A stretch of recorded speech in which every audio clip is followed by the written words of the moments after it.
Hi everybody, and welcome back to the channel. Happy New Year to all of you, and I have a question for you today. At what point do you say, okay, what we're doing isn't working and we've got to change up a few things? Let's go back and rethink this. Well, that's what we're going to talk about today. Now, let's get into it.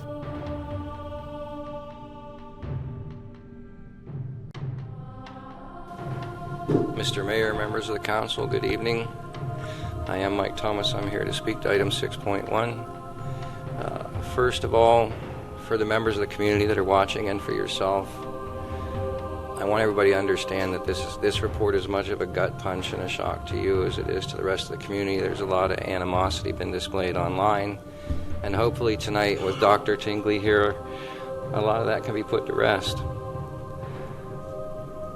It's an unenviable position that we find ourselves in, and I think what would be helpful and constructive to the public is to address some of the things that hit me, and I'm sure hit you. When I first read it, I was outraged, and then I was frustrated, and then the thoughts of how much this council has worked hard with the entire community to raise the funds, the generous donations we've received. It's an awful lot of effort collectively by yourself and the entire community, and to date, I think the CAO said we've spent $11 million. And the question on everybody's mind is, how did we miss this? How did we hire the best and the brightest and have several opportunities over the past year to miss a fundamental, what I would consider an engineering 101 question? If you're going to repair something or build it, what is it sitting on top of, and what's the quality of the foundation that you're trying to remediate or build? And I think secondary to that, with all the expense that you've deliberated over the studies and the reports and the engineers speaking, and what is our options for cost recovery here? Because above all else, the process has to have accountability, it has to have transparency, and I'd be remiss if I didn't say that in 2018, educated members of the public had an opportunity to ask questions. And during that last process, before your tenure, there was some good questions asked when Sprung came to town. And I had mentioned to a couple of members that they had said in 2018 the only way to remediate that facility was to pour a pad around it because the foundation had issues. And information sharing doesn't seem to be prevalent right now compared to 2018. And I think the gentleman here was involved in that process in the first attempt to fix it for a 5-year period. And we were told that that situation has changed and that the goals were unrealistic then. Well, I can't ask questions, but I will put it out there that what we've heard from our current professional is that first piles were no good, then outriggers were an option that were no good, now micro piles were going to be the solution. All of those things are costing us a fortune. 2 minutes, I'm getting on it, I'm trying. We need answers, and I'm glad that Dr. Tingley's here. And I hope that you gentlemen are successful in quelling the outrage that you must feel and the public shares with you. And I thank you for your time. Elliot Lake sits between Sudbury and Sault Ste. Marie, which are both on Highway 17. And Elliot Lake is about 17 miles off of Highway 17 down Highway 108.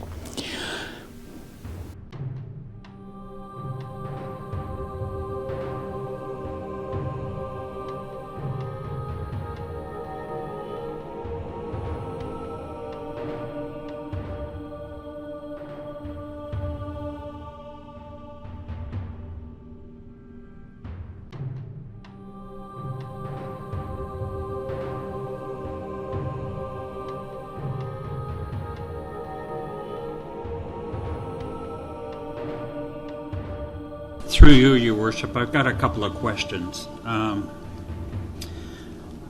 lot of talk on the social media and we should have, tear this down and start brand new, what would have been an estimated cost on a brand new arena if that would have happened? Does anybody know? Because I did research some numbers. Thank you, through you, Your Worship. So when we first noted the structural deficiencies are possible that we further investigated, last September, we had a public meeting. I believe it was October 6th.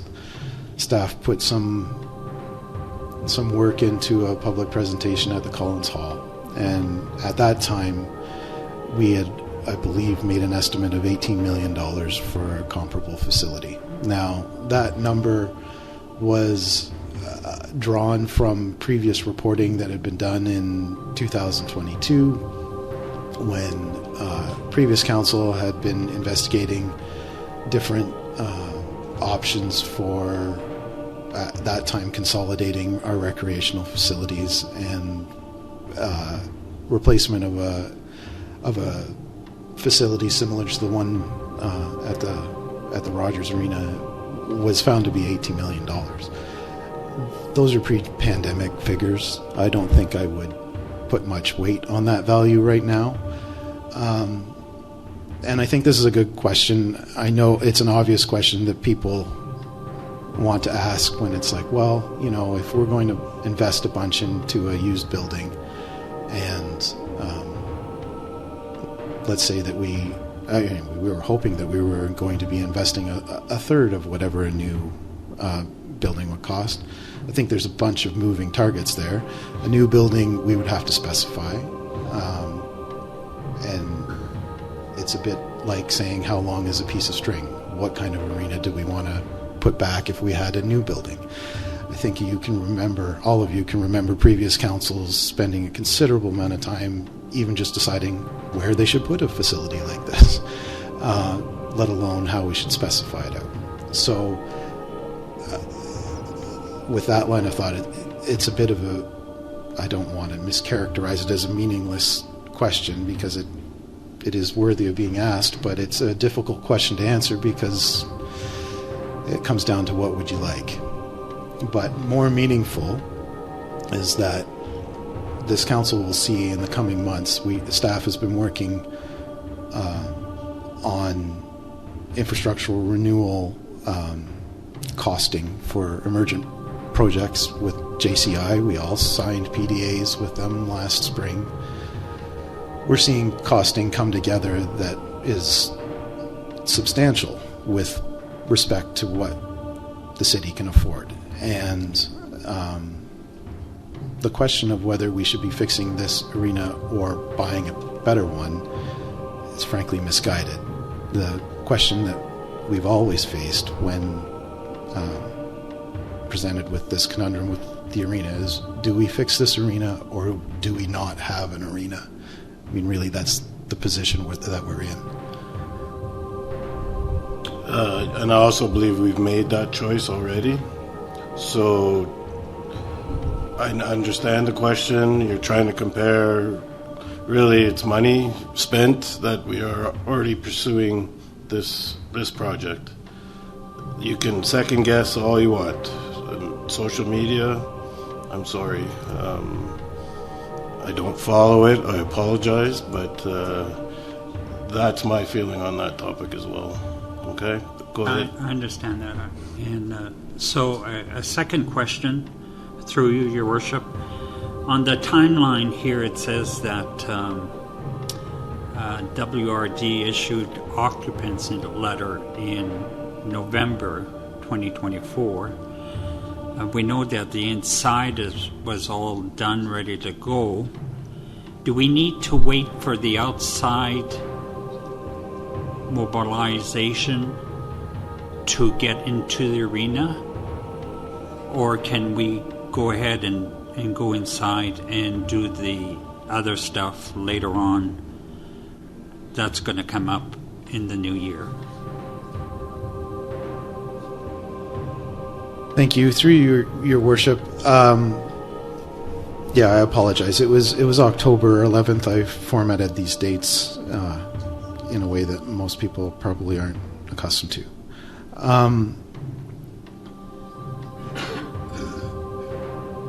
I'm sorry, I've lost the specifics of your question, but I'm going to answer it in a general way. So throughout the project, we've been looking at ways that we can accelerate the reopening of the facility. That's been the mandate from council.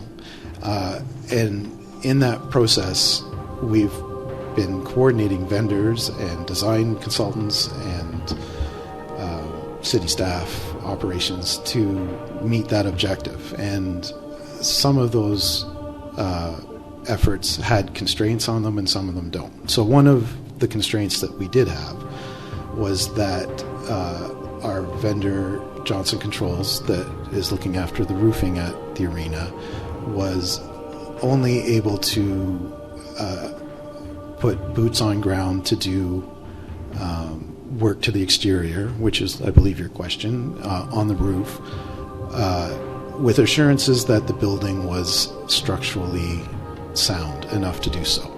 So with the letter from WRD on October 11th, JCI had the sufficient assurances that they could go up on that roof and not worry about their workmen standing on a collapsing building. And so they mobilized shortly thereafter. So in that sense, yes, we needed to make sure that the building was safe enough to work on for other vendors in order to move forward with other. Elliot Lake cannot compete with Sudbury, Sault Ste. Marie, or North Bay because of our population. Sudbury has over 100,000 people. Elliot Lake has 11,000. We don't have the shopping that any of those places do. We don't have the proximity to the U.S. border that Sault Ste. Marie has. We don't have the tourist system in place like any of those places have. What we do have is ground zero to develop any type of tourist system we would like to have.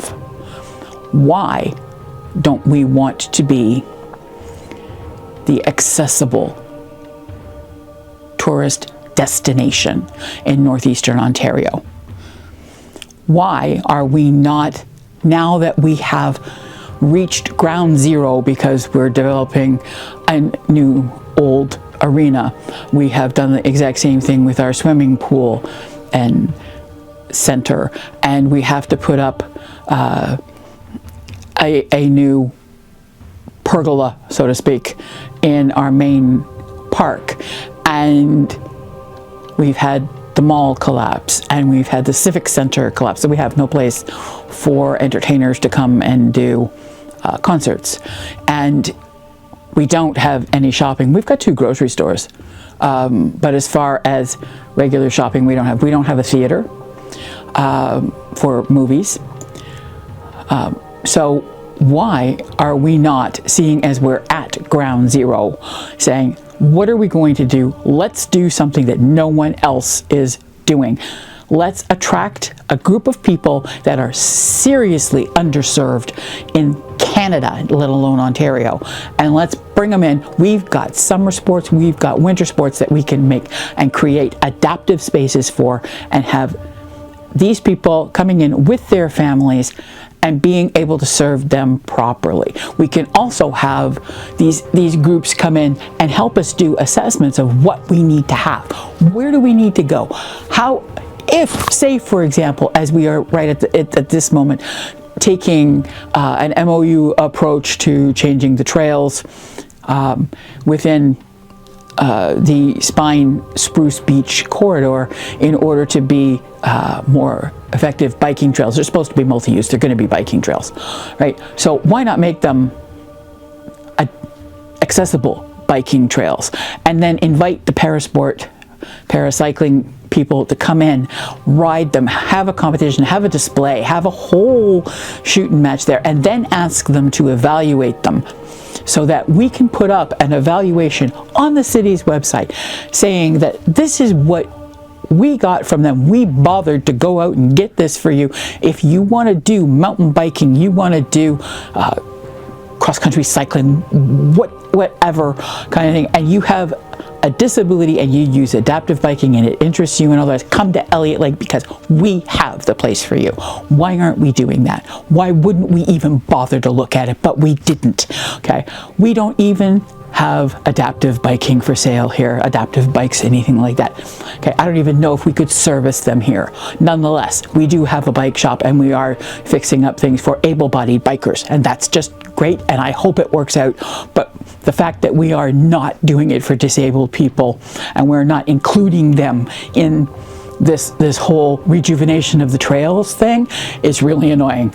Never mind the pump track that's not accessible either. And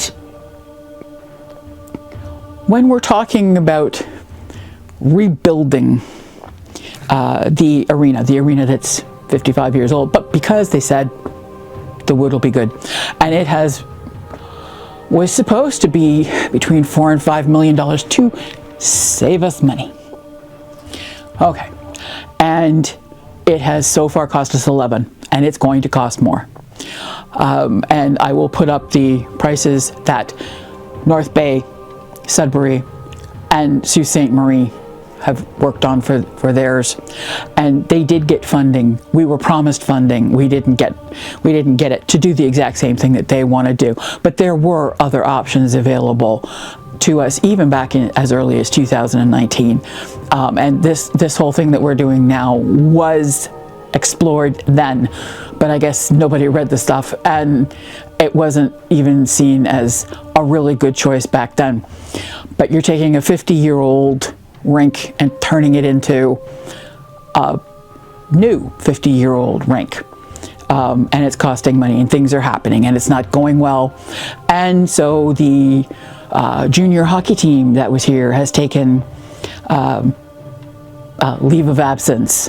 So why not turn around and say, hang on, why don't we cut our losses with this and actually go back to something else that was suggested in and around 2019, which would be the Sprung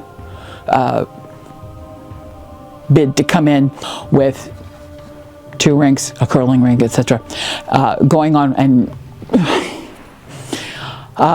it would be accessible and it could be built where the mall used to be, because it collapsed and we don't have a mall here. Well, we do, kind of.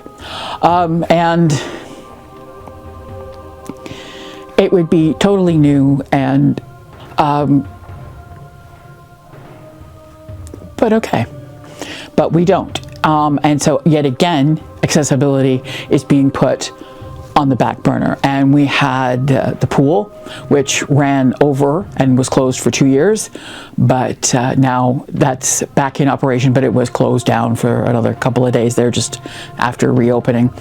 And that went over, and we need new playground equipment, and we need all sorts of things.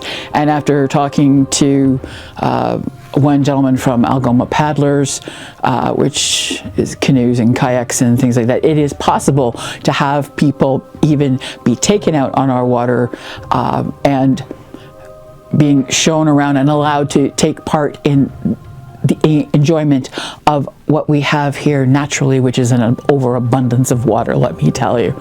And yet that's not being done. So I just wonder why the powers that be have decided to totally ignore a group of people, not just those that live here, but those that could possibly come here and spend their money here and build up Elliot Lake again. Why are you ignoring us?